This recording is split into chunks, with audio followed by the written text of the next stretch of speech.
आम्ही खरं म्हणतो आम्ही भारताचे लोक, भारताचे एक सार्वभौम.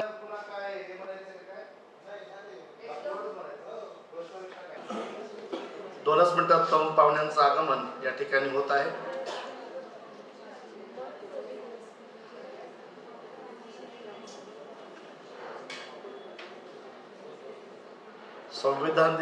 संविधानाचं वाचन झाल्यावर सुद्धा कोणी जायचं नाहीये, कारण अतिशय चांगले वक्ते आहेत, चांगले ऐकायला मिळेल. स्वागतम स्वागतम सुस्वागतम.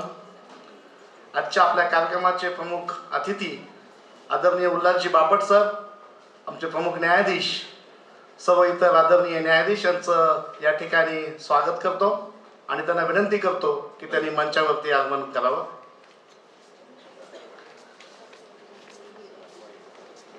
आदरणीय प्रमुख प्रभावी न्यायाधीश मॅडम, ठाकूर साहेब, भाटिया मॅडम, उल्हास बापट सर आणि बारच्या अध्यक्षा ॲडव्होकेट कल्पना निकम यांना विनंती करतो की त्यांनी व्यासपीठावरती स्थानापन्न व्हावं.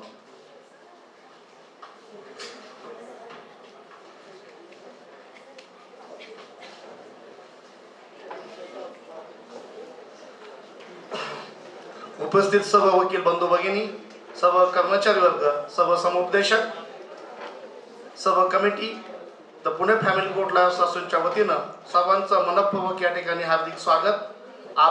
आज 26 नोव्हेंबर हा संविधान दिवस आपण एक आगळ्या वेगळ्या पद्धतीनं प्रत्येक वर्षी आपल्या कौटुंबिक न्यायालयामध्ये साजरा करत असतो. याच्यामध्ये आपले सर्व न्यायाधीश, संपूर्ण कर्मचारी आणि असोसिएशन यांच्या संयुक्त विद्यमानाने हा अतिशय एक चांगला कार्यक्रमाचं आयोजन या ठिकाणी आपण करत आहोत. याच्यासाठी आदरणीय उल्हासजी बापट सर यांचं एक व्याख्यान अतिशय आपल्या चांगल्या पद्धतीनं या ठिकाणी ऐकायला मिळणार आहे. कार्यक्रमाची सुरुवात करत असताना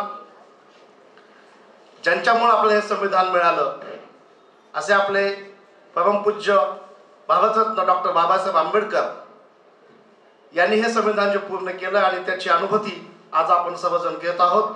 मी प्रमुख पाहुण्यांना विनंती करतो की परमपूज्य डॉक्टर बाबासाहेब आंबेडकर यांच्या प्रतिमेला पुष्पहार अर्पण करूया आणि त्यानंतर कार्यक्रमाची सुरुवात करूया. सर्व कमिटीला पण विनंती करतो.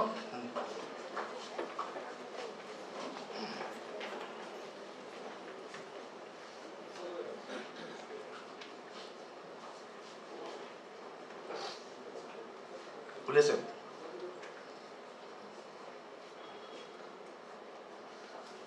परमपूज्य डॉक्टर बाबासाहेब आंबेडकर यांच्या प्रतिमेला आपले प्रमुख अतिथी उल्हासजी Bapat sir, Thakur madam, Bhatia madam या पुष्पहार अर्पण करताना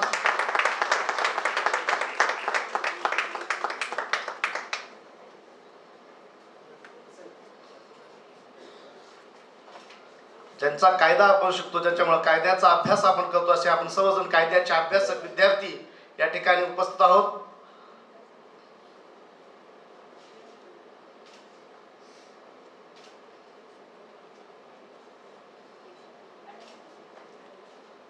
मॅडम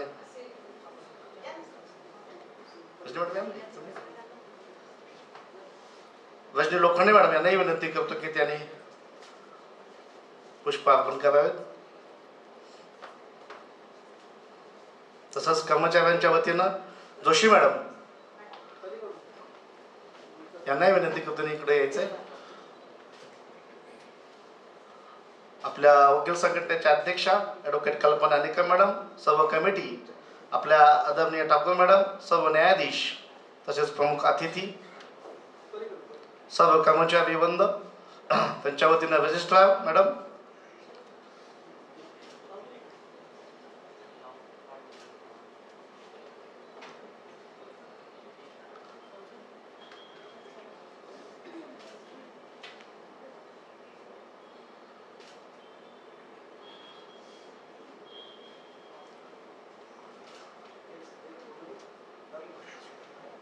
ज्या क्षणाची जवळपास 3 वर्ष वाट पाहत होतं हे संविधान आपल्याला 26 नोव्हेंबर या दिवसाला पूर्ण झालं. 1949 आणि 26 जानेवारी 1950 रोजी ते अंमलात आलं. याच्यावरचा मोठा गाडा अभ्यासक आपल्या पुण्यामध्ये सुद्धा झालेला आहे. त्याचे साक्षीदार आपल्या पुण्यामध्ये अजून बरेच जण आहेत. धन्यवाद सर.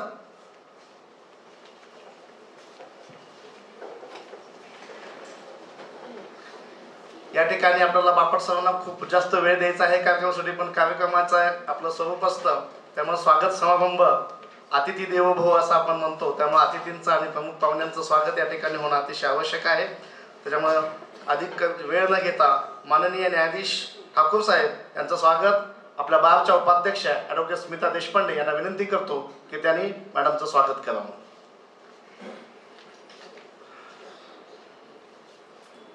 थोडंसं लवकर घ्या.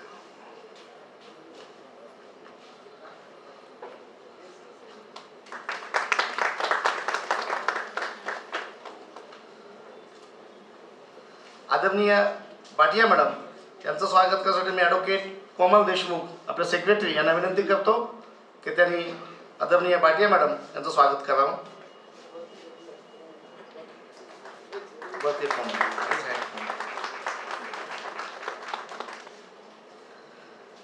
तसेच जे आजचे आपले प्रमुख अतिथी आहेत, आपल्याला असं कमी होतो गेली 2 वर्षापासून असोसिएशन एका वेगळ्या पद्धतीनं प्रयत्न करत आहेत की आपल्या या फॅमिली कोर्टामध्ये अतिशय चांगले नवीन नवीन वक्ते आले पाहिजेत. त्या माध्यमातून आपण पत्रकारिता असेल, आणखीन बाकीच्या सामाजिक राजकीय भूमिकेतील लोक असतील ते या ठिकाणी येतात. तसं काल उज्ज्वलजी निकम साहेब यांचं आपण व्याख्यान या ठिकाणी ऐकलेलं आहे. तसंच आज उल्हासजी बापट सर हे या ठिकाणी आलेले आहेत. बापट सर हे सर्वांचे आमचे गुरु आहेत. त्यांच्याबद्दल तुम्ही अनेक वेळा ऐकलं असेल आणि पाहिलेली असेल. त्यांची ओळख तशी खूप मोठी आहे, पण सर्वांनी मला आधीच तंबी दिली की माझी ओळख फक्त 2 मिनिटाच्या आत करून द्यायची. तेव्हा थोडक्यात मी सरांची आपल्याला ओळख करून देतो. या ठिकाणी उल्हासजी बापट सर हे त्या काळामध्ये SSC मेरिट लिस्टमध्ये होते, 34वे होते. त्याच्यानंतर त्यांनी MA पुणे युनिव्हर्सिटीमधून टॉपर हे शिक्षण घेतलेलं आहे. तसेच LLBचं शिक्षण जे आहे ते नॅशनल कॉलेज हे राष्ट्रीय मेरिटमध्ये स्कॉलरशिप पण होल्डर होते.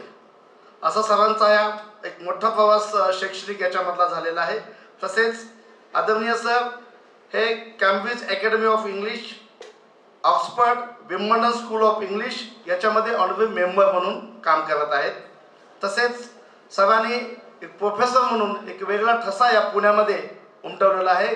कारण पुण्याचं शिक्षण आपण बघतो की एक वेगळ्या पद्धतीनं चालतं आणि याच्यामध्ये बापट सरांनी Yashada government of Maharashtra, academic staff college Pune, ILS law college आणि इतर लॉ कॉलेजला अनेक वेगवेगळ्या पद्धतीनं लेक्चर्स दिलेले आहेत. तसेच सर्वात महत्त्वाची गोष्ट म्हणजे घटनेचं खरं अभ्यासक आणि ज्ञान हे कशा पद्धतीनं लोकांपर्यंत पोचता येईल याचा मोठा गाडा अभ्यासक सरांनी केला आणि याच्यामध्ये जवळपास 300 आर्टिकल्स हे सर्वांचे पब्लिश झालेले आहेत. आणि हे सगळे आपल्या लॉ कॉलेजच्या सर्व विद्यार्थ्यांसाठी अभ्यासासाठी ठेवलेले आहेत. याच्या व्यतिरिक्त सरांची professor Bapat academy of English Lakshmi रोडला आहे. सर आम्ही तिला लहानपणापासून आम्ही बघितलं, जेव्हा आम्ही कॉलेजला 11वी वेळेला बघतो तेव्हापासून ती अकॅडमी आम्ही पाहत आलेलो आहोत. असा सर्वांचा एक मोठा प्रवास आहे. याच्या व्यतिरिक्त या ठिकाणी सांगताना मला असा आनंद होतो की एक परखड आणि स्पष्ट व्यक्तिमत्व जेव्हा आपण बघतो आणि आपण ऐकतो ते म्हणजे बापट सर. आपण TV9, IBN लोकमत याच्या माध्यमातून या 2 वर्षामध्ये ज्या राजकीय घडामोडी घडल्या त्या घडामोडीवर स्पष्टपणे भाष्य जे केलं की कायदा काय आहे, घटना आपली काय सांगते, सुप्रीम कोर्टामध्ये कशा पद्धतीनं केसेस चालवला किती वेळ लागू शकते, हे स्पष्टपणे जे सांगितलं गेलं सगळ्या TV चॅनलवरती आपण सर्वांनी पाहिलेले आहेत. असे आदरणीय उल्हासजी बापट सर हे आपल्याला प्रमुख पाहुणे म्हणून या ठिकाणी लाभलेले आहेत. आमचं बाल म्हणजे भाग्यवान आहे की आपल्यासारखे लोक या ठिकाणी आमच्याकडे आलेले आहेत आणि आम्हाला मार्गदर्शन करणार आहेत. असे थोडक्यात ओळख उल्हासजी बापट सर यांची आहे. त्यानंतर आपण मुख्य कार्यक्रमाकडे वळूया. आज संविधान दिवस 26 नोव्हेंबर आणि हा साजरा करत असताना संविधानावरील जी प्रास्ताविका आहे ही प्रास्ताविकेची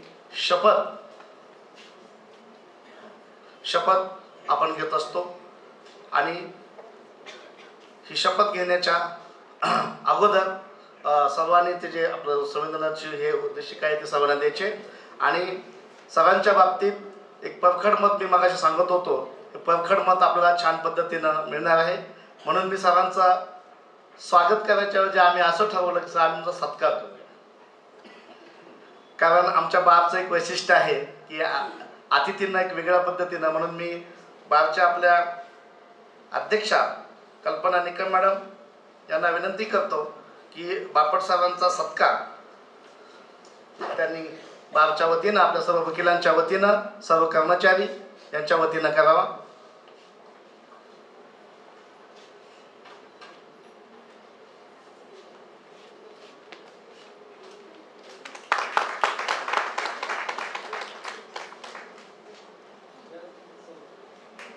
टाळ्या कमी पडतात का आपल्या?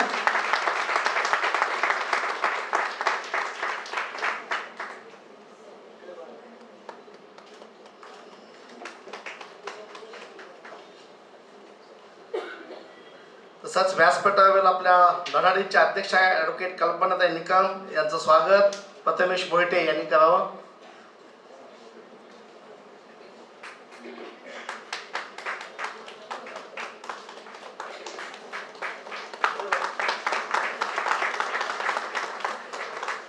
त्यानंतर आदरणीय यादव मॅडम यांचं स्वागत सुनीता जंगम मॅडम यांना विनंती करतो की त्यांनी करावं.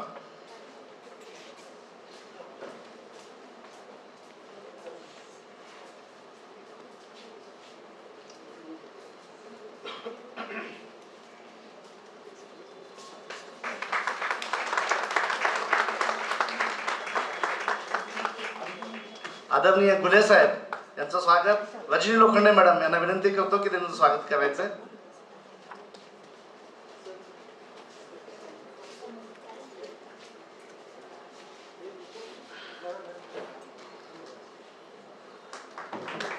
आणि ज्यांच्यामुळे आपल्याला आज प्रमुख पाहुणे लावले असे आमचे आदरणीय सिनियर अजित कुलकर्णी सर यांचं स्वागत करण्यासाठी मी राधिका पुरोहित मॅडम यांना विनंती करतो की त्यांनी सर्वांचं स्वागत करावं.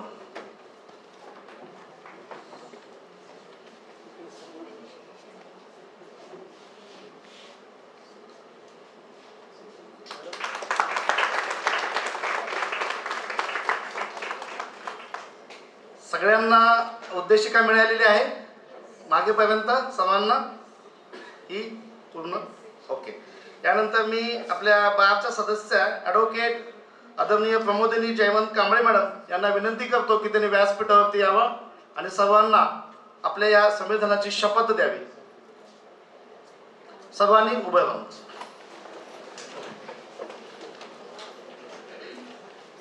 वाचत आहे फक्त माझ्या मागे आपण सर्वांनी म्हणावं ही माझी विनंती आहे.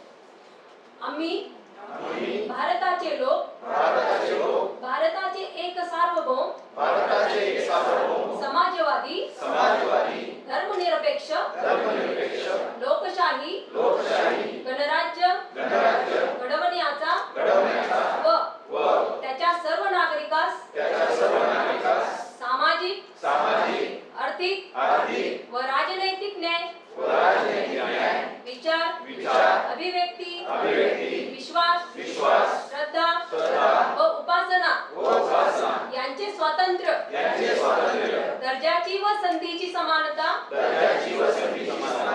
निश्चितपणे प्राप्त करून देण्याचा आणि त्या सर्वांमध्ये व्यक्तींची प्रतिष्ठा व राष्ट्राची एकता आणि एकात्मता यांचे आश्वासन देणारी बंधुता प्रवर्धित करण्याचा संकल्पपूर्वक निर्धार करून आमच्या संविधान सभेत आज दिनांक 26 नोव्हेंबर 1949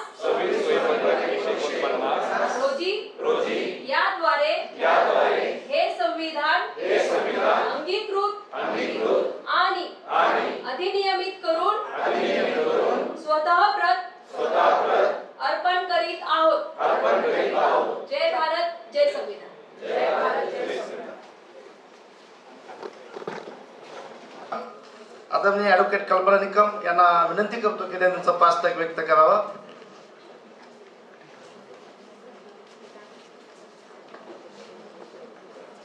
प्रमुख प्रभारी न्यायाधीश ठाकूर मॅडम, माननीय न्यायाधीश भाटिया मॅडम, माननीय न्यायाधीश गुले साहेब, माननीय न्यायाधीश यादव साहेब, सर्व समुपदेशक तसेच उपस्थित सर्व ज्येष्ठ विधिज्ञ, बारचे फाउंडर मेंबर व माजी अध्यक्ष भावसार सर, त्याचप्रमाणे अंबादास ॲडव्होकेट अंबादास बनसोडे सर, ज्येष्ठ विधिज्ञ अजित कुलकर्णी सर, सर्वांचे मी स्वागत करते. येते संविधान दिनाच्या सर्वांना सर्वप्रथम हार्दिक शुभेच्छा देते. आज 26 नोव्हेंबर हा दिवस भारतात संविधान दिन म्हणून आपण साजरा करत आहोत. 1949 साली याच दिवशी संविधान स्वीकारण्यात आले आणि जे काही दिवसानंतर 26 जानेवारी 1950 रोजी भारतात लागू झाले हे संविधान.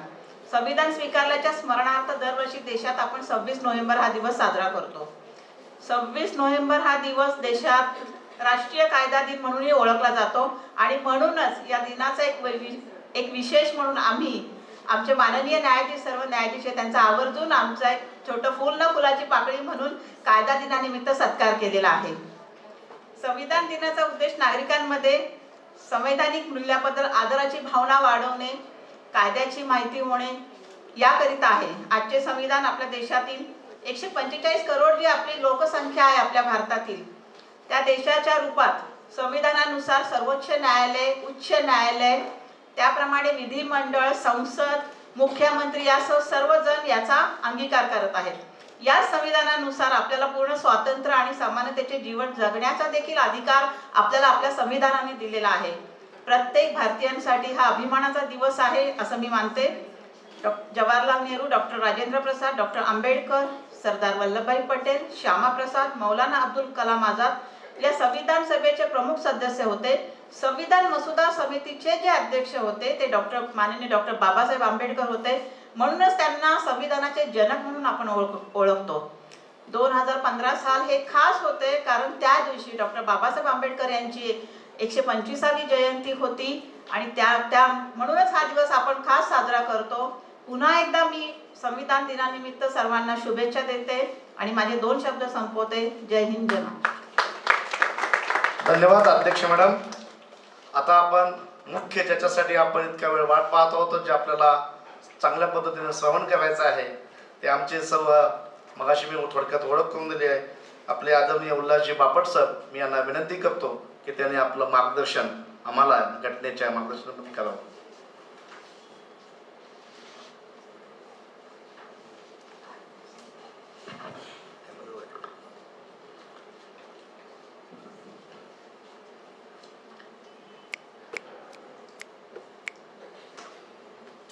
Dignitaries on the stage, ladies and gentlemen, मी आत्ता इथे आलो त्यावेळी मी फॅमिली कोर्टात आलोय का पंचतारांकित हॉटेलमध्ये आलोय हे मला थोड्या वेळ कळेन असं झालं. कारण काही दिवसांपूर्वीच मी पिंपरी चिंचवडच्या न्यायालयात भाषण द्यायला गेलो होतो. तिथे टॉयलेट पण नव्हता,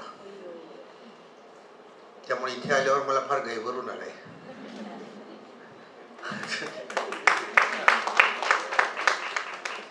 1976 सालची माझी बॉम्बे हायकोर्टची सनद आहे, 50 वर्षापूर्वी. त्यावेळी आत्ताच मला यांनी सांगितलं की त्या 3 वर्षाच्या होत्या. त्यामुळे बराच काळ माझा गेलेला आहे कॉन्स्टिट्यूशन शिकवण्यामध्ये, अनेक ठिकाणी देशात परदेशात दोन्हीकडे. आता माझे इट्स माय ग्रेट फॉर्च्यून की you have invited me to on this occasion of 77th Constitution Day of India, 26th of November 49. This is the 77th day. आता कॉन्स्टिट्यूशनवर सबन वर्षभर साधारणतः LLBला शिकवलं जातं, ते 20 मिनिटात मला बोलायला सांगितलंय. त्यामुळे माझं घड्याळाकडे लक्ष आहे. त्यातून अजित आहे तिथे, मी जर का पुढे जायला लागलो तर मला फोन करायची लांबला, मी थांबीन लगेच. 3-4 पिढ्या इथे ॲडव्होकेट्सच्या माझ्यासमोर आहेत. एक माझी पिढी जी पी नारायण किंवा दिलीप कर्णिक वगैरे आम्ही एकत्र होतो. पुढची पिढी असीम सरोदे, कुलकर्णी ही पिढी. आणि आता अनेक कॉलेजेसमध्ये मी शिकवतो, त्यामुळे अगदी 25 वर्षाची पण काही ॲडव्होकेट्स आहेत. तर 4 पिढ्या माझ्या पुढे आता ॲडव्होकेट्सच्या गेलेले आहेत. कॉन्स्टिट्यूशनबद्दल बोलताना एवढंच सांगेन मी की दुसऱ्या महायुद्धानंतर अनेक देशांना स्वातंत्र्य मिळालं आणि अनेकांनी लोकशाही स्वीकारली, विशेषतः तिसऱ्या जगामध्ये, म्हणजे आशिया खंड, आफ्रिका खंड, दक्षिण अमेरिका. 120 देश आहेत साधारणतः. पण लोकशाही स्वीकारणं आणि लोकशाही चालू ठेवणं हे दोन वेगळ्या गोष्टी असतात.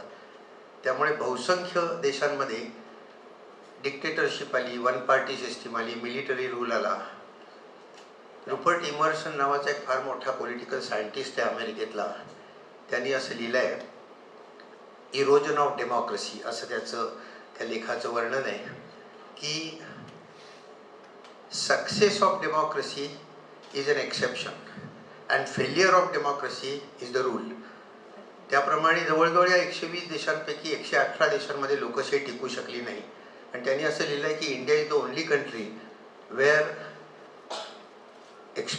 Democratic experiment is successfully carried on. त्यामुळे एक तऱ्हेचं अभिमान वाटावा अशी गोष्ट आहे ही. अनेक कारणीभूत गोष्टीत त्याच्याकडे मी नंतर जातो. लोकशाही आहे यात काहीच शंका नाही. आता कितीतरी लोकसभेच्या इलेक्शन झाल्या, 15वे इलेक्टेड प्रेसिडेंट आहेत, 15वे इलेक्टेड प्राईम मिनिस्टर आहेत. म्हणजे शपथविधी अनेक झाले असतील पण ते व्यक्ती म्हणून 15वे आहेत. इलेक्शन कमिशनर्स अनेक झाले. आता 53वे चीफ जस्टिस झाले भारताचे. तेव्हा लोकशाही चालू आहे, उत्तम चालू आहे. फक्त राज्यघटनेने पार्लमेंटरी डेमोक्रेसी असं म्हटलं होतं. तेवढा एकच फक्त 15 मिनिटात मी कॉन्सेप्ट क्लिअर करणार आहे आणि थांबणार आहे. इंग्लंडमध्ये हल्ली पार्लमेंटरी डेमोक्रेसी म्हणत नाहीत. डेमोक्रेसीचे दोन भाग केले जातात, एक प्रेसिडेन्शियल आणि एक पार्लमेंटरी. प्रेसिडेन्शियल का म्हणतात तर तिथे प्रेसिडेंट ही सगळ्यात महत्त्वाची व्यक्ती आहे. पार्लमेंट का म्हणायचे तर पार्लमेंट हे सगळ्यात महत्त्वाचं ऑर्गन आहे. पण दुसऱ्या महायुद्धानंतर इवन 20व्या शतकामध्ये हळूहळू लेजिस्लेचरची सत्ता एक्झिक्युटिव्हकडे म्हणजे कॅबिनेटकडे आणि कॅबिनेटकडनं पंतप्रधानांकडे गेली. इंग्लंडमध्ये, भारतामध्ये, सगळीकडे. आणि त्यामुळे या सिस्टीममधली सगळ्यात महत्त्वाची व्यक्ती कुठली तर ती पंतप्रधान.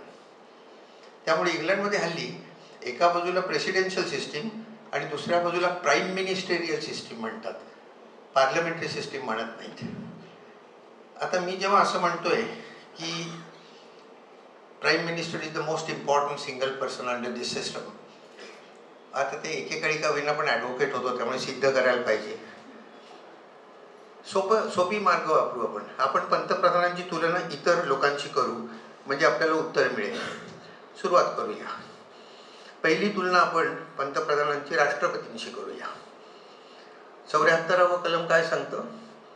There shall be a council of ministers with the prime minister at the head to aid and advise the president of India.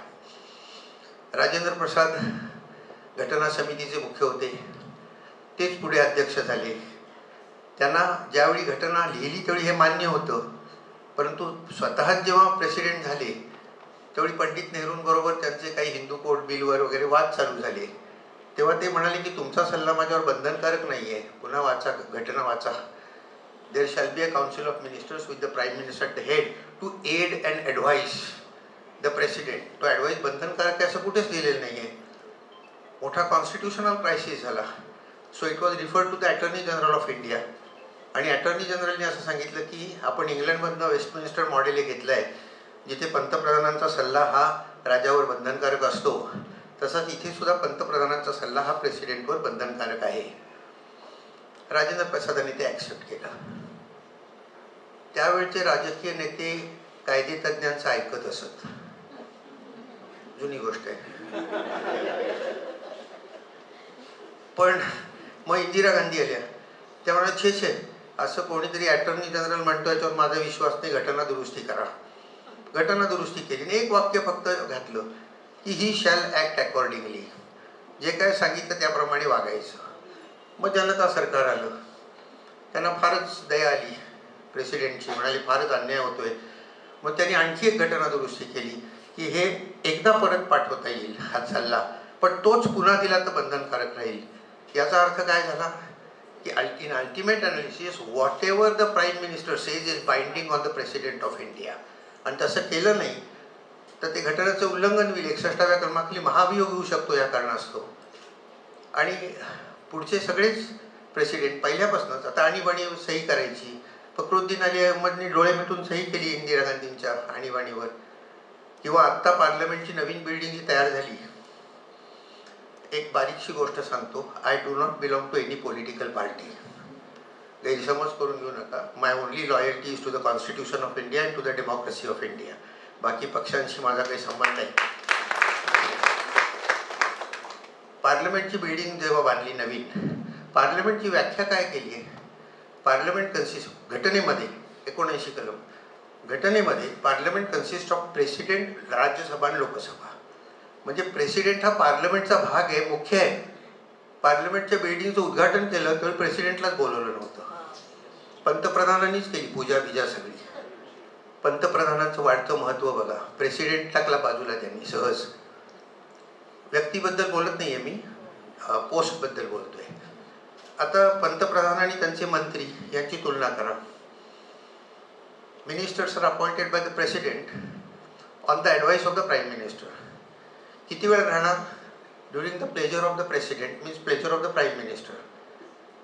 म्हणजे नेमणं आणि काढणं दोन्ही पंतप्रधानांच्या हातात आहे.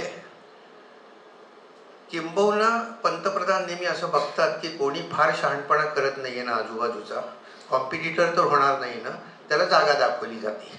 एक उदाहरण देतो, कितीतरी उदाहरणं देता येतील.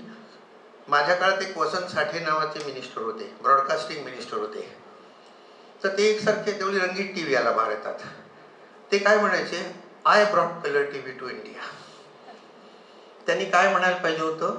Under the great leadership of Indira Gandhi I brought colour T V two India. ते पहिलं वाक्य विसरायचे, नुसतंच म्हणायचे I brought colour T V two India. दुसऱ्या आठवड्यात त्यांची बदली फर्टिलायझर्स डिपार्टमेंटला झाली. तेव्हा आपली जागा ओळखून प्रत्येक मंत्र्यांनी पंतप्रधानांशी वागायचं. आता पार्लमेंट लोकसभेला जबाबदार असतात, पण ड्यू टू पार्टी डिसिप्लिन आणि आता तर अँटी डिफेक्शन लॉ पण झालेला आहे, through the party prime minister controls members of Lok Sabha. So instead of Lok Sabha controlling the prime minister, it is the prime minister who controls Lok Sabha. गव्हर्नरच्या बाबतीत मी बोलतच नाही. महाराष्ट्रात आपल्याला खूप अनुभव आलेला आहे त्याचा. एकाहून एक दिव्य गव्हर्नर आपल्या इथे आलेले आहेत. गव्हर्नरची नेमणूक कोण करतं? 155 कलमाखाली प्रेसिडेंट. किती वेळ? 156 कलमाखाली during the pleasure of the president. President कोणाच्या प्लेजरनी वागतो? प्राईम मिनिस्टरच्या. त्यामुळे गव्हर्नरला नेमणं काढणं दोन्ही पंतप्रधानांच्या हातात आहे. सोली सोराबजीने एक पुस्तक लिहिलं आहे गव्हर्नरवर. त्याचं टायटल आहे governor the sage or saboteur of the Indian constitution. हा तारक आहे का मारक आहे राज्यघटनेचा, असं त्याचं हेडिंग आहे. त्यामुळे सगळे राज्यपाल जे असतात ते नोकर असल्यासारखं वागतात. हे माझं मत नाही आहे, सुप्रीम कोर्टाचं मत आहे. सुप्रीम कोर्टाने डायरेक्ट ॲडवाईस दिला आहे की governor should remember that they are not employees of the union government, they are the head of the state. त्यांनी 159 कलमाखाली जी शपथ घेतली आहे की मी घटनेशी एकनिष्ठ राहीन, या राज्याच्या जनतेला वाहून घेईन, त्याप्रमाणे त्यांनी वागायला पाहिजे. पण प्रत्यक्षात तसं होत नाही. आणि त्यामुळे गव्हर्नर या पदाचा दुरुपयोग इंदिरा गांधींपासून मोदींपर्यंत सगळ्यांनी केलेला आहे. मी राजकारणात जाणार नाही, कारण तिथे गेलं की त्यात वाद निर्माण होतात आणि काही लोकांचं पित्तही खवळतं. काही वेळा काय बोलावं तेच मला कळत नाही. कारण जेव्हा इंदिरा गांधींनी आणीबाणी डिक्लेअर केली होती त्यावेळी माझे जवळजवळ 20-25 लेख महाराष्ट्र टाइम्स, लोकसत्ता याच्यात आणीबाणीच्या विरुद्ध आले होते. ते लोक मला म्हणत होते अहो असं काही लिहू नका, मिसाखाली आत टाकतील तुम्हाला. त्यावेळी भाजपची लोक भयंकर खुश होती माझ्यावर, कारण मी इंदिरा गांधींच्या विरुद्ध बोलत होतो. आता हे उद्धव ठाकरेंची केस झाली अँटी डिफेक्शन लॉची. माझं अजून असं मत आहे की from day 1 these people are disqualified under the anti defection law. हे मी जोरात बोलत होतो. आता भाजपचे लोक मला म्हणतात तुम्ही त्यांच्या बाजूने का बोलता? मी त्यांच्या बाजूने नाही बोलत आहे, मी कॉन्स्टिट्यूशन काय आहे ते सांगायचा प्रयत्न करतोय. तेव्हा म्हणून मी सुरुवातीला सांगितलं की त्याचे इंटरप्रिटेशन करताना कुठल्या पक्ष, I am not a partisan person for certain. Okay, एक तुलना करणं थोडं कठीण जातं पण तरी करतो. सगळे वकीलच आहेत समोर, जजेस आहेत. Prime minister in the supreme court of India. Technically लोकशाहीची व्याख्याच आम्ही अशी करतो की जिथे न्यायव्यवस्था स्वतंत्र आहे ती लोकशाही. बाबासाहेब आंबेडकरांनी अनेक तरतुदी राज्यघटनेत केल्यात की ज्यामुळे त्याचं स्वातंत्र्य टिकेल. परंतु एक कसं काय त्यांच्या नजरेतून चुकलं मला कळत नाही. 65व्या वर्षी बिचारा रिटायर होतो सुप्रीम कोर्ट जज. त्यानंतर त्याची जी अपॉइंटमेंट असते अँबॅसिडर म्हणून, गव्हर्नर म्हणून, कमिशनवर, ही कोण करतं? प्रेसिडेंट करतं. कोणाच्या सल्ल्याने करतं? पंतप्रधानांच्या सल्ल्याने करतं. त्यामुळे खूपदा असं होतं, हे माझं मत नाही आहे, हे HM शिरवई आणि DD बासू यांची मत आहे. त्यामुळे शेवटची काही वर्ष 63, 64, 65 पंतप्रधानांच्या विरुद्ध निर्णय द्यायला न्यायाधीश जरा थोडे नाखुश असतात. म्हणजे मी फार काळजीपूर्वक हे विधान करतोय. Prime minister indirectly controls the supreme court of India. आणि आता आणखी एक शेवटची करून टाकू, एक 5 मिनिटं राहिली आहेत तेवढ्यात. Constitution of India, prime minister and the constitution of India. Now we always say that constitution is the creator and the prime minister is the creature of the constitution, and the normal rule of nature is that it is the creator who controls the creature, but in India it was the creature who controlled the creator, especially during first 3 regimes, Nehru, Indira Gandhi, Rajiv Gandhi. दोन्ही Lok Sabha राज्यसभामध्ये 2/3 majority होती आणि घटना कशी बदलता येते? 2/3 मेजॉरिटीने बदलता येते. त्यामुळे मनात आलं की कॉन्स्टिट्यूशन बदलली जात होती. आता 39वी घटना दुरुस्ती जी झाली इंदिरा गांधींनी केली, that was absolutely unconstitutional amendment. का केली? तर अलाहाबाद हायकोर्टाचा निर्णय त्यांच्या विरुद्ध गेला. 6 वर्ष डिस्क्वालिफाय झाले असत्या, मंत्री राहता आलं नसतं, म्हणून त्यांनी घटना दुरुस्ती केली. काय केली की पंतप्रधानांच्या निवडणुकीचा जर का काही प्रॉब्लेम असेल तर भारतातल्या कुठल्याही कोर्टाकडे जाता येणार नाही. मग कुठे जायचं? तर पार्लमेंटच्या समितीकडे जायचं जिथे यांचीच मेजॉरिटी होती. We live in rule of law. Rule of law means from the prime minister to the police constable everybody is equal in the eyes of law. That is the meaning. तेव्हा हे पूर्णपणे unconstitutional होतं. ही राज्यघटना 4 दिवसात संमत झाली. सकाळी लोकसभेत मांडली, संध्याकाळी पास झाली, कारण ऑपोजिशन सगळं मिसाखाली आत होतं. दुसऱ्या दिवशी राज्यसभेवर मांडली, संध्याकाळी पास झाली. तिसऱ्या दिवशी अर्ध्या राज्यांच्या विधानसभा बोलवण्यात आल्या, खास 1/2 रॅटिफिकेशन लागतं म्हणून, आणि एका दिवसात पास झालं. आणि चौथ्या दिवशी प्रेसिडेंट पुढे ठेवलं. कॉन्स्टिट्यूशन अमेंडमेंट बिल जे असतं त्याला प्रेसिडेंट नाही म्हणू शकत नाही. 4 दिवसात पास झाली. त्यावेळी मी ILS लॉ कॉलेजला शिकवत होतो. तर मी त्यांना म्हटलं की तुम्ही असं करा, Guinness book of world records नावाचं एक पुस्तक असतं ज्याच्यामध्ये रेकॉर्ड्स जगातली लिहिली जातात. तर आपली 980 रेकॉर्ड्स आहेत, नको ती आहेत सगळी. झोपडपट्टी सगळ्यात मोठी कुठे आहे? तर भारतात आहे, धारावीला. जगात सगळ्यात लांब नख वाढवणारा मनुष्य कुठे आहे? तर तो राजस्थानमध्ये कुठे. तर अक्कल लागते का नख वाढवायला? पण अशी सगळी रेकॉर्ड्स आहेत तिथे. म्हटलं त्यात हे घाला की fastest constitutional amendment in the world. अमेरिकेत कॉन्स्टिट्यूशन अमेंडमेंट करायची असेल तर कमीत कमी 2 वर्ष ॲव्हरेज लागतात. सिनेटमध्ये, हाऊस ऑफ रिप्रेझेंटेटिव्हमध्ये, लोकांमध्ये, युनिव्हर्सिटीजमध्ये, जर्नालिझममध्ये चर्चा होतात आणि मग होते. आपल्याकडे 4 दिवसात झाली. पण हे रेकॉर्ड मोदींनी मोडलं. इकॉनॉमिक वीकर सेक्शनची जी अमेंडमेंट केली त्यांनी, ती मंगळवारी सकाळी लोकसभेत मांडली, संध्याकाळी पास झाली. बुधवारी राज्यसभेत मांडली, संध्याकाळी पास झाली. आणि त्याच दिवशी संध्याकाळी प्रेसिडेंटची सही घेतली. म्हणजे 2च दिवसात झाली. इंदिरा गांधींना 4 दिवस लागले होते. मोदी खूप बाबतीत इंदिरा गांधींपेक्षा हुशार आहेत असं माझं व्यक्तिगत मत आहे. आणीबाणी डिक्लेअर करावीच लागत ती त्यांना. इतर अनेक मार्ग असतात कॉन्स्टिट्यूशन खाली. असो, एनिवे, तेव्हा माय पॉईंट इज, मग अर्थात हे सगळं 89 सालापर्यंत होतं. Rajiv Gandhi, ouster of Rajiv Gandhi. त्याच्यानंतर अनेक वीक प्राईम मिनिस्टर झाले, एका पाठोपाठ एक. VP सिंग झाले, गुजराल झाले, चंद्रशेखर झाले, देवेगौडा झाले. बदलले का? किती वीक व्हावेत? हे स्त्रियांचं 1/3 रिझर्वेशन आहे ना, हे त्यावेळी गुजरालच्या काळात मांडलं गेलं होतं. मी त्यावेळी ILS लॉ कॉलेजला शिकवत होतो. तर ते जे बिल आहे 1/3 रिझर्वेशनचं, ते सिलेक्ट पार्लमेंट कमिटीकडे पाठवलं गेलं आणि त्यांच्या पुढे बोलायला मला बोलवलं गेलं. It was my honour, of course, great honour to me, की तिथे जागतिक स्थिती काय आहे बायकांच्या रिप्रेझेंटेशनची हे समजावून सांगायला. तर मी गेलो, तर त्याचं उद्घाटन गुजरालनी केलं. तर डोळ्यात अगदी पाणी आलं, त्यांच्या घाईवरून आले, स्त्री शक्ती वगैरे याच्यावर बोलायला लागले. मग चहाच्या वेळी मी त्यांना विचारलं की सर, तुमचं इतकं जर काय हे आहे तर मग मांडत का नाही ते बिल? ते म्हणाले, I am the weakest prime minister India has ever seen. I am supported by 24 political parties. त्यामुळे माझ्या हातात काही नाही, माझं मत फक्त सांगितलं. आता माझं काय झालंय, माझा जन्म पुण्यात सदाशिव पेठेत झालाय, त्यामुळे नाही ते प्रश्न विचारायची मला फार सवय आहे. तर तिथे चहापानाच्या वेळी मला भेटला. त्याला म्हटलं, अहो तुम्ही बाहेर भाषणात म्हणता स्त्री स्वातंत्र्य, स्त्री मुक्ती, 1/3 द्यायला पाहिजे, मग मतदान का नाही करत? ते म्हणाले, प्राध्यापक बापट, तुम्ही शिकवण्याचं काम करा. पॉलिटिक्स वेगळं असतं, शिकवणं वेगळं असतं.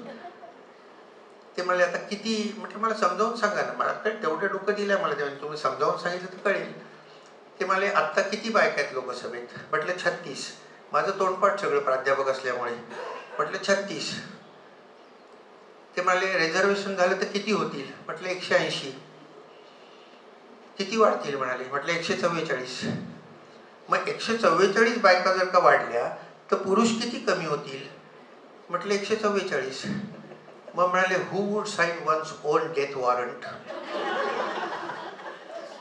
आम्ही अजिबात हे होऊन देणार नाहीये. आम्ही बोलतोय, तुम्हाला सुद्धा आम्ही इथे का बोलवलं त्याचं खरं कारण तुम्हाला आत्ता सांगतो. जॉईंट कमिटीकडे पाठवलं की 2 वर्ष पडून राहतं तिथे. तुम्हाला उगीच वाटतं तुमचं ऐकायला आम्ही इथे आलोय म्हणून. तसं काही नाहीये, वेळ काढाय करताय. पार्लमेंट डिझॉल्व्ह झाली लोकसभा की नवीन पुन्हा मांडायचं. आणि आत्ता मग आता ते पास झालं.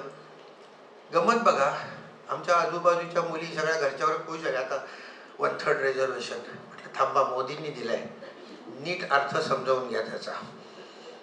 आत्ता घटना दुरुस्ती झाली आहे, आता सेन्सस होईल, त्याला 3-4 वर्ष मिनिमम. मग डिलिमिटेशन होईल, त्याला साऊथकडनं प्रचंड विरोध आहे, त्यात 5 वर्ष जातील. तर 34 सालापर्यंत तुम्हाला रिझर्वेशन मिळणार नाही. आत्ता डिक्लेअर केलाय, याला आम्ही गाजर दाखवणं म्हणतो. हे गाजर तुम्हाला दाखवलंय, तुम्ही आता त्यांना मतं द्या. पण आत्ता काहीच झालेलं नाहीये. त्यामुळे पॉईंट सोपा आहे. त्याच्यानंतर अर्थात नरसिंहराव आले, वाजपेयी आले, मनमोहन सिंग आले आणि आता मोदी आले. या सगळ्यांनी आपापली 5-5 वर्षाची पूर्ण केली. मोदींचं जेव्हा त्यांना बहुमत मिळालं, that was the most ideal situation constitutionally speaking, की बहुमत मिळालं पण कॉन्स्टिट्युशनल बहुमत मिळालं नाही. हे अगदी आयडियल समजलं जातं. अर्थात ही जी सगळी आपली लोकशाही निर्माण झाली, पार्लमेंटरी डेमोक्रेसी, म्हणजे आता प्राईम मिनिस्टरियल डेमोक्रेसी जी झालेली आहे, याचे आधारस्तंभ कुठले? तर नंबर 1 कॉन्स्टिट्यूशन ऑफ इंडिया, ज्याच्यासाठी आपण आता इथे जमलोय. डोंट एव्हर फॉरगेट, शेवटच्या भाषणात आंबेडकरांनी म्हटलं होतं की वी सॅट टुगेदर. किती दिवस? 2 वर्ष 11 महिने 7 दिवस. 284 लोक of the stature of Ambedkar and Nehru sat together and drafted this constitution. It's a golden piece of legislation.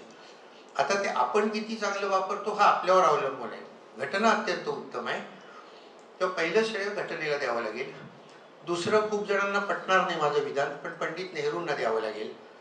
कारण 17 वर्ष ते पंतप्रधान होते आणि त्यांनी असं काही लोकशाही, पार्लमेंटरी लोकशाही रुजवली की आता पार्लमेंटरी लोकशाहीशिवाय दुसरा कुठलाही फॉर्म भारतात येऊच शकत नाही. त्यामुळे नेहरूंचं महत्त्व तिथे असतं. सुप्रीम कोर्ट ऑफ इंडिया, खूपच श्रेय द्यावं लागेल. पण सुप्रीम कोर्टाला श्रेय देताना मी त्याच्यापेक्षा त्याच्यात जे जजेस आणि ॲडव्होकेट्स गेले त्यांना जास्त श्रेय देतो. उदाहरणार्थ एक उदाहरण देतो, कारण वेळ खूप कमी आपल्याकडे. नानी पालखीवाला,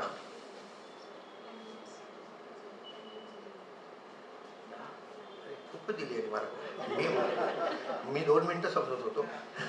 इंटरेस्टिंग आहे, त्यामुळे अजून पाहिजे आम्हाला. अनेक वेळा सुप्रीम कोर्ट स्वतःचेच निर्णय बदलतं. गोलकनाथ केसमध्ये जो निर्णय दिला तो केशवानंदमध्ये बदलला. आणीबाणीमध्ये जगण्याचा अधिकार नाही असा दिलेला निर्णय आत्ता पुट्टास्वामी केसमध्ये बदलला. ते बदलतात. पॉईंट असा आहे की पार्लमेंटला घटना बदलता येते की नाही हा प्रश्न आहे. नानी पालखीवाल्यांनी, यू वोंट बिलीव्ह इट, 31 दिवस 13 जजेस समोर आर्ग्युमेंट केलं. एखादं लेक्चर द्यायचं असेल तर त्याची तयारी करावी लागते आम्हाला. 13 सुप्रीम कोर्ट जजेस समोर 31 दिवस ते बोलत होते आणि त्यांच्या विरुद्ध शिरवई होते. ते 21 दिवस बोलले. मी त्यावेळी नुकताच MA झालो होतो. मला प्रचंड इंटरेस्ट होता या विषयांमध्ये. आणि 24 एप्रिल 73ला हा केशवानंद निकाल लागला की parliament can amend any part of the Indian constitution but cannot amend the basic structure of the Indian constitution. आणि बेसिक स्ट्रक्चर म्हणजे काय, तर सुप्रीम कोर्ट म्हणाले ते आम्ही सांगू, पार्लमेंट नाही. आणि मग आत्तापर्यंत इक्वालिटी, फेडरलिझम, फेअरनेस, रिझनेबलनेस, सेक्युलरिझम असे 25-40 बेसिक स्ट्रक्चर्स धरलेली आहेत. त्याच्या विरुद्ध घटनादुरुस्ती पण करता येते. घटनादुरुस्ती केली तर घटनादुरुस्ती घटनाबाह्य ठरवता येते सुप्रीम कोर्टाला. आणि आत्तापर्यंत तसं झालेलं आहे. 42व्या घटनादुरुस्तीतला काही भाग, 52व्या घटनादुरुस्तीतला काही भाग, आत्ताच मोदींनी जी 99वी घटनादुरुस्ती केली अपॉइंटमेंट, ज्युडिशियल अपॉइंटमेंट्सची, ती सुप्रीम कोर्टाने इंडिपेंडन्सवर येते. बेसिक फीचर आहे, ज्युडिशियल इंडिपेंडन्स हा बेसिक फीचर आहे, त्याच्यावर येते म्हणून ती घटनाबाह्य ठरवली.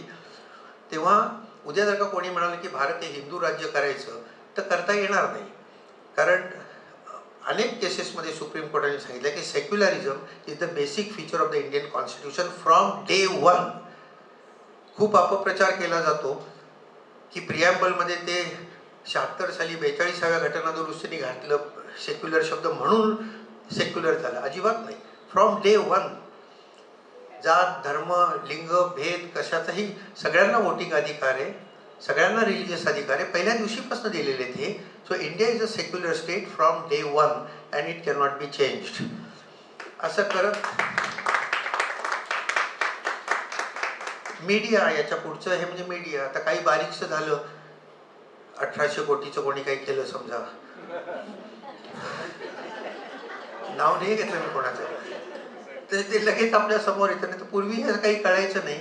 आणि सगळ्यात शेवटचं माझं वाक्य, इंडियन लोकशाही कशामुळे टिकली, राज्यघटनेचं पहिलंच वाक्य, we the people of India. जेव्हा जेव्हा कुठे कुठे राजकारणी लोक चुकलेत किंवा कोणी चुकलंय त्यांना जागा दाखवायचं काम लोकांनी केलेलं आहे. इंदिरा गांधींनी आणीबाणी डिक्लेअर केली. उत्तर प्रदेश आणि त्या भागातल्या 180 जागांपैकी 180 जागा त्या हारल्या आणि त्यांना बाहेर काढलं. शी वॉज आउटस्टेड. हिंदू राज्य करणार, हिंदू राज्य करणार अशी एक अफवा असेल तर खरं असेल, पसरलं होतं. मोदींची संख्या पार्लमेंटमधली 303 वरनं 240 वर आली. आणि आता 2 कोंबड्या घेऊन, एका बाजूला नितीश कुमार, एका बाजूला नायडू, अत्यंत अनरिलायबल 2 जगातली माणसं असतील तर ही 2 आहेत. अत्यंत अनरिलायबल. यांच्या कोंबड्या घेऊन चालावं लागतं. पण त्यामुळे एकट्याला निर्णय घेता येत नाहीत, विचारूनच निर्णय घ्यावे लागतात. नाही तर पूर्वी कसं नोटाबंदी, माझ्या मनात आलं करून टाकलं, तसं नाही करता येणार आता. तर पॉईंट सोपा आहे अगदी की या सगळ्या गोष्टींमुळे finally we the people of India. आणि माझी एक आणखी खात्री आहे की आणखी 20-25 वर्षात India will be a super power. मी नसेन त्यावेळी, मी निश्चितच नसेन, कारण मी मोदींहून 3 वर्षांनी मोठा आहे. धाकट्या भावासारखं आहे मला.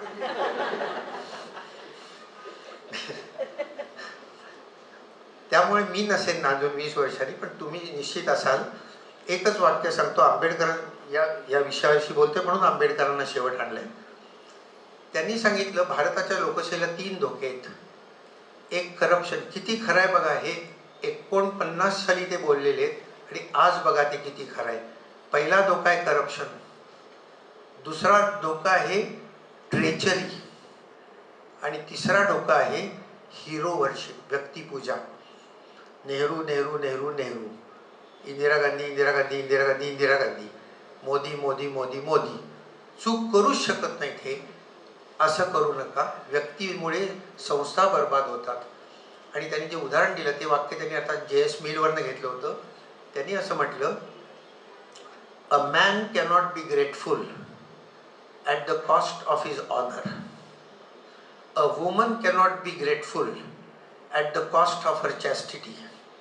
And a nation cannot be grateful at the cost of its liberty. आपलं स्वातंत्र्य हे कोणाच्या पायाशी ठेवू नका, तारतम्य वापरा आणि कोणी चुकत असेल तर तुम्हाला लोकशाहीने अधिकार दिलाय, त्याला त्याची जागा दाखवा. Thank you very much.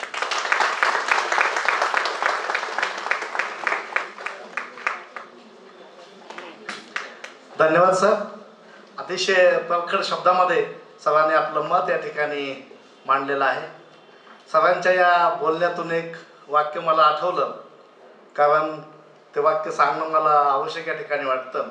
काल एका टी व्हीवरती एक इंटरव्ह्यू चाललेला होता आणि एक महिला नगरपालिकेच्या निवडणुकीला उभी होती आणि एक पत्रकाराने प्रश्न विचारला की तुमच्या गावची लोकसंख्या किती आहे, नगराची तुमच्या वार्डाची लोकसंख्या किती आहे, एकूण शहराची लोकसंख्या.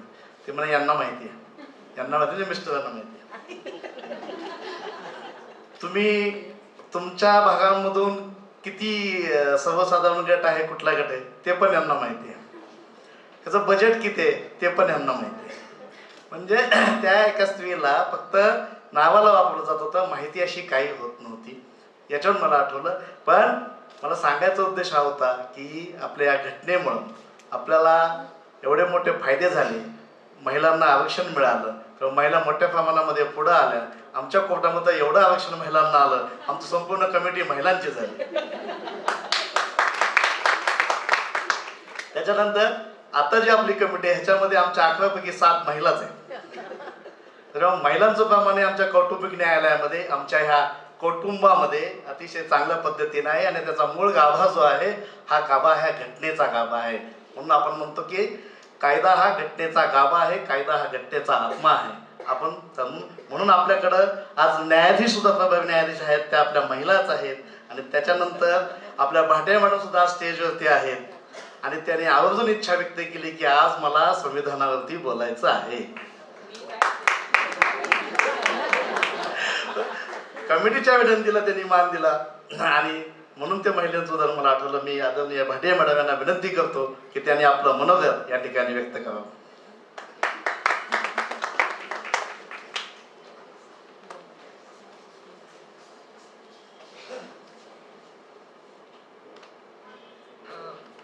Honorable Professor Bapat, who is the guest of the afternoon, Honorable Mrs. Thakur and all my learned judge colleagues, Ms. Kalpana Nikam, President of the Bar, Smita Deshmukh Madam, Vice President of the Bar, sorry, and all the other members of the Bar Association, and Senior Advocate Shri Ajit Kulkarni sir, and other members of the Bar, learned councillors, and other officers of the court. So this is my privilege. I mean, it was such a wonderful lecture that, after him, I've been asked to speak. So I'll try to do justice within a couple of minutes. So basically, what I have been told is that I can speak on the fundamental rights, duties, and directive principles of state policy. So I'll make it as brief as possible.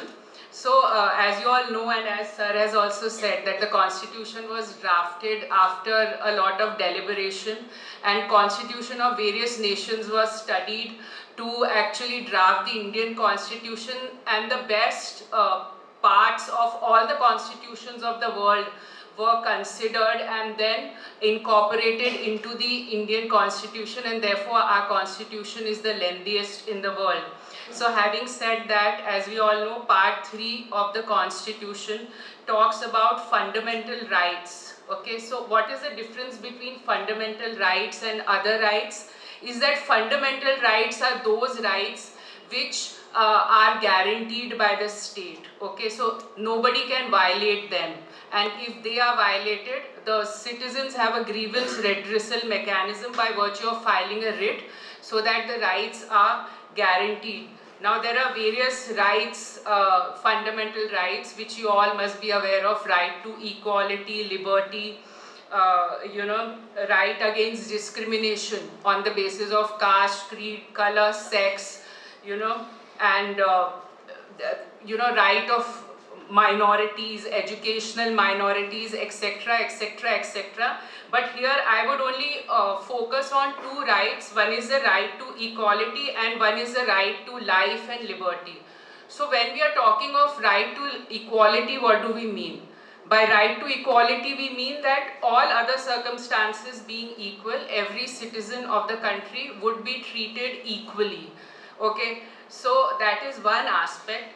But what I want to say is that when the constitution was drafted, the forefathers or the founding mothers also, I would say, because women also had a role in drafting the constitution.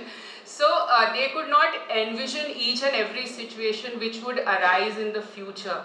Okay, so the Apex Court has widely interpreted the term equality, and in that they have incorporated the right to intergenerational equality while deciding various writs on environmental law, okay, on violation of environment. So whether you see in the case of MC Mehta versus Union of India or various public interest litigations, whenever there is a petition or a writ petition that there is a violation of a fundamental right, okay, so the Supreme Court has said that the future generations which would be born in the country have an equal right to inherit the flora, fauna and the environment which is being enjoyed by us. So it is not that we can loot and plunder the environment and degenerate it and tomorrow's generations do not inherit anything. So, the right to intergenerational equality has been coined by the Honorable Apex Court. Okay, now secondly, when we come to right to life, so right to life also the Honorable Apex Court has held that does not imply merely a right to physical existence, but it implies the right to a life of dignity, where people have good livelihood, a good place to stay, etc. So therefore, in the matter of Olga Tellis and in various other such public interest litigations where rights of workers or where rights of slum dwellers were being violated, the Apex Court came into this mode of judicial activism and actually decided the matters by widely interpreting the term what is a right to life, what does it actually include. Now, having said that, fundamental rights would be rendered totally meaningless if there is no remedy, if they are violated. So therefore, the Article 32 provides all these writs, habeas corpus, mandamus, certiorari, etc. that if the fundamental right is violated by an executive, the court, any constitutional court, whether the High Court or the Supreme Court, can direct the executive or the concerned authority to reinforce the fundamental right, or if any incorrect order has been passed by the executive or any such body, they can be directed to actually enforce the fundamental right. And what is the beauty of these fundamental rights of these writs is that it's not necessary that you have to approach a constitutional court and file a petition in a particular format. You can do it even by writing a postcard, or even the judge of a constitutional court can take suo motu cognizance of a particular thing and issue directions so that the fundamental rights of the citizens are not violated. So I will briefly mention about fundamental duties. Now we have all heard about fundamental rights, but there can be no rights without duties, and rights and duties are the two sides of the same coin. So can anyone tell me here in the audience which are the fundamental duties which we have as citizens of the country without looking into Google? So basically there are 10 fundamental duties. So the 10 fundamental duties are to respect the Constitution and abiding by the Constitution, to promote harmony and of upholding sovereignty, of preserving our composite culture, protecting public property and environment, developing a scientific temper, so let go of superstitions, providing educational opportunities to children who are between 6 and 14 years of age, and cherishing the ideals of freedom struggle, promoting harmony, striving for excellence in any field in which we are working, safeguarding public property and abjuring violence. So these are the fundamental duties that we have as Indian citizens. And last but not the least, I will mention about directive principles of state policies. Any of the young advocates can throw a light on what are directive principles of state policy. So, तुम्ही तर young नाही ना.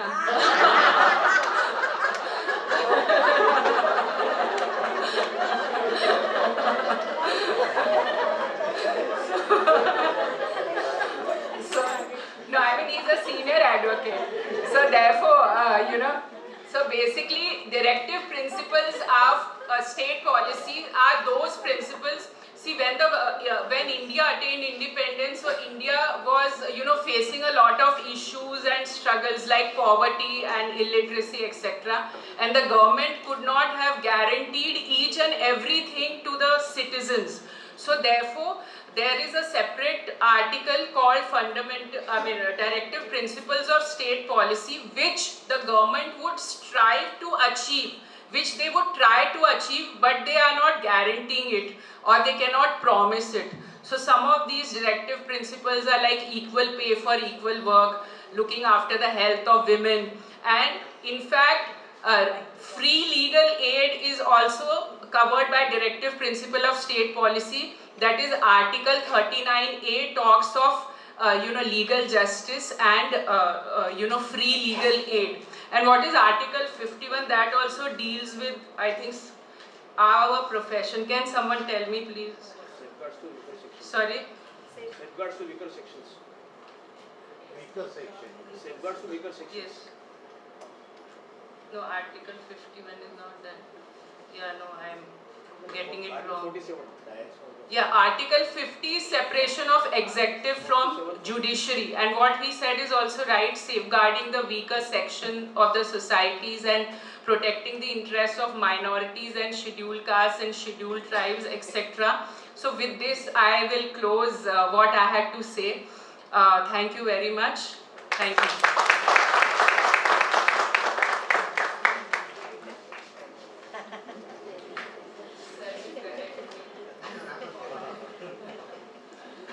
Fundamental ड्युटीजबद्दल आता मॅमनी सांगितलं, त्यात फक्त एक ड्युटी मला असं वाटतं सांगायला पाहिजे.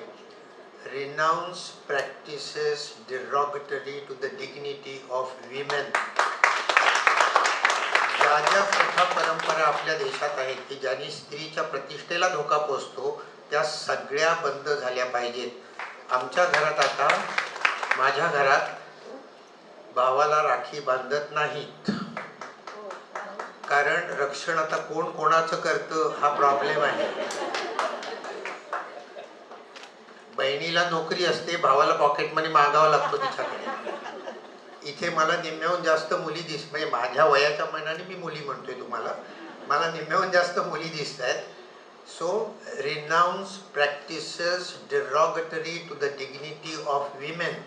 सगळ्या बायकांनी लक्षात ठेवा, उद्यापासून सकाळी उठलात की नवऱ्याला चहा करायला सांगायचा.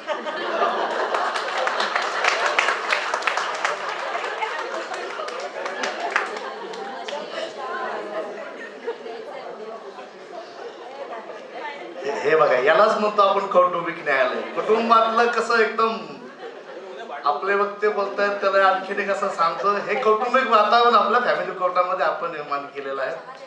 धन्यवाद मॅडम. आपण अतिशय खूप कमी वेळेमध्ये चांगल्या पद्धतीनं आमचे मूलभूत हक्क, फंडामेंटल राईट्स आणि आमच्या ड्युटीज ह्या आम्हाला खूप चांगल्या पद्धतीने आपण सांगितल्यात आणि आम्हाला पुन्हा तरुण केला अभ्यास करण्यासाठी तुम्ही आम्हाला.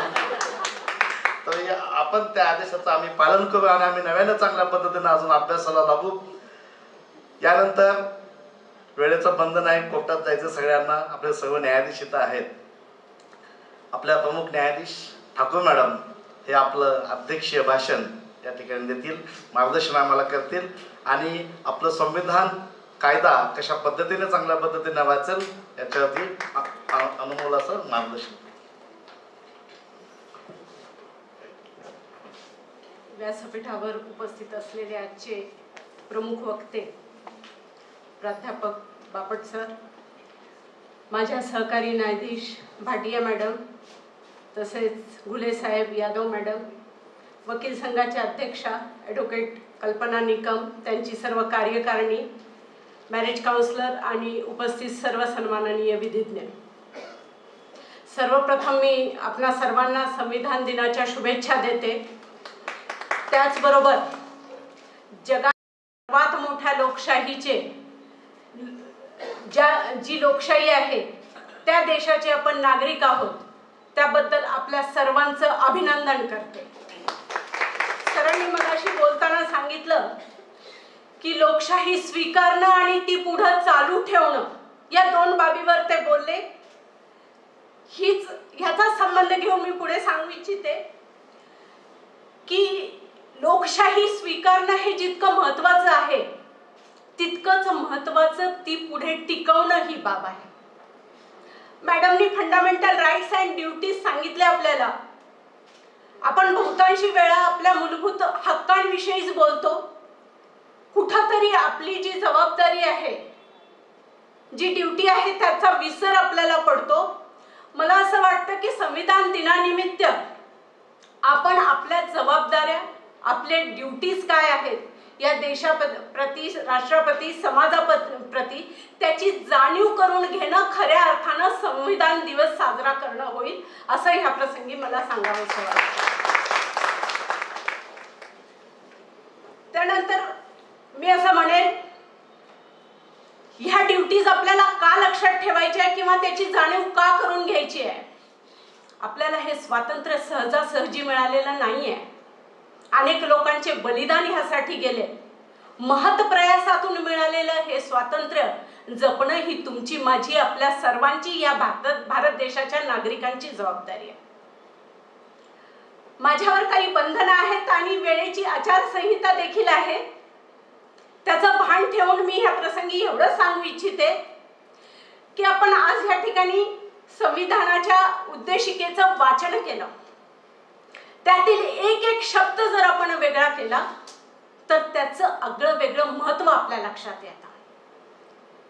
विचार करण्याजोगी म्हणजे केवढा अभ्यास आहे ते तयार करण्यामागे याचा विचार करण्याची गरज आहे. प्रत्येक शब्दामध्ये एक वेगळा अर्थ दडलेला आहे, एक वेगळी हक्कांबरोबरची जबाबदारी आहे. मी पुनश्च एकदा हीच बाब ह्या प्रसंगी सांगू इच्छिते की हक्कांबरोबर, जसं मॅडमनी आता सांगितलं की हक्क आणि कर्तव्य हे एकाच नाण्याच्या दोन बाजू आहेत. आणि आपण ज्या प्रोफेशन मध्ये आहोत तर ते एक नोबेल प्रोफेशन आहे आणि आपल्या कर्तव्यांची जाणीव करून देणं ही फार मोठी जबाबदारी आपल्या प्रोफेशनवर देखील आहे, असं या प्रसंगी मी म्हणेन. आणि पुनश्च एकदा आपल्याला संविधान दिनाच्या शुभेच्छा देऊन मी माझे मनोगत सांगतो. धन्यवाद मॅडम. आपले आजचे व्यासपीठावर सर्व वक्ते यांचं मार्गदर्शन आपल्याला झालेलं आहे. बापट साहेबांनी लोकशाही कशा पद्धतीने आपल्याला टिकवतील किंवा टिकवायची आणि संविधान कसं चांगल्या पद्धतीने आपण वापरायचं त्याच्यामधल्या फंडामेंटल राईट्स अँड ड्युटीज आपल्याला भाटे मॅडम यांनी सांगितल्या. अध्यक्ष आपल्या त्यांनी सुरुवात करून दिली आणि ठाकूर मॅडम यांनी अध्यक्ष समारोप करत असताना अतिशय चांगल्या पद्धतीचं संविधान आपल्या देशाला मिळालेलं आहे. त्याची जी ड्युटी आहे आपल्या सर्वांची जबाबदारी आहे.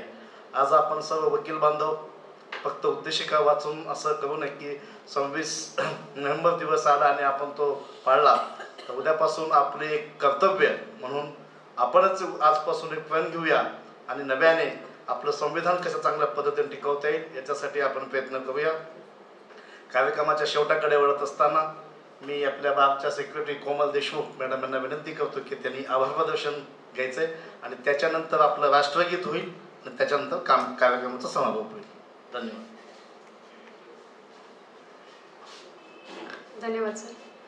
माननीय न्यायाधीश ठाकूर साहेब, माननीय न्यायाधीश भाटिया साहेब, आदरणीय प्राध्यापक उल्हास बापट सर, आदरणीय ॲडव्होकेट कल्पना निकम मॅडम, माननीय न्यायाधीश यादव साहेब, माननीय न्यायाधीश घुले साहेब, उपस्थित सर्व वकील बंधू व भगिनी, उपस्थित संपूर्ण स्टाफ, उपस्थित सर्व काउन्सिलर, आपल्या सर्वांना माझा नमस्कार. तसेच माननीय उपस्थित सर्व न्यायाधीश, आपण आजच्या कार्यक्रमाला आले, इथे उपस्थित होते, सर्वांचे मनापासून आभार मानते. आदरणीय प्राध्यापक उल्हास बापट सर, आज संवैधानिक दिवसानिमित्त आपल्याला ऐकण्याची संधी आम्हा सर्वांना मिळाली, त्याबद्दल आपले मनापासून आभार मानते. उपस्थित सर्व वकील बंधू भगिनी, काउन्सिलर, स्टाफ, आपण सर्व उपस्थित झाले. या कार्यक्रम आपल्या सर्वांमुळे सहभाग दिला आपण आणि सगळ्यांमुळे सफल झाला, त्यासाठी मनापासून आपले सर्वांचे आभार मानते. तसेच आपल्या सर्वांना विनंती करते की पुढील राष्ट्रगानासाठी उभे व्हावे.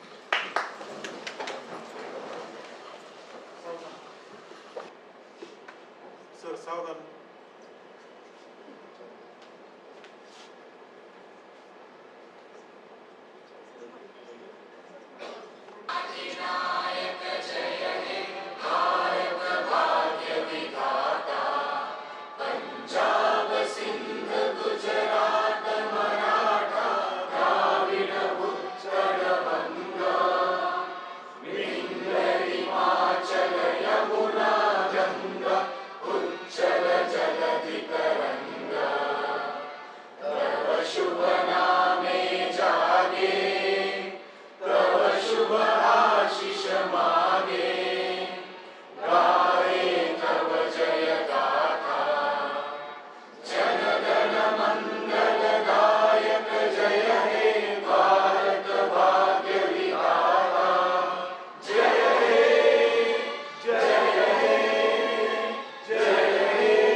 भारत माता की जय.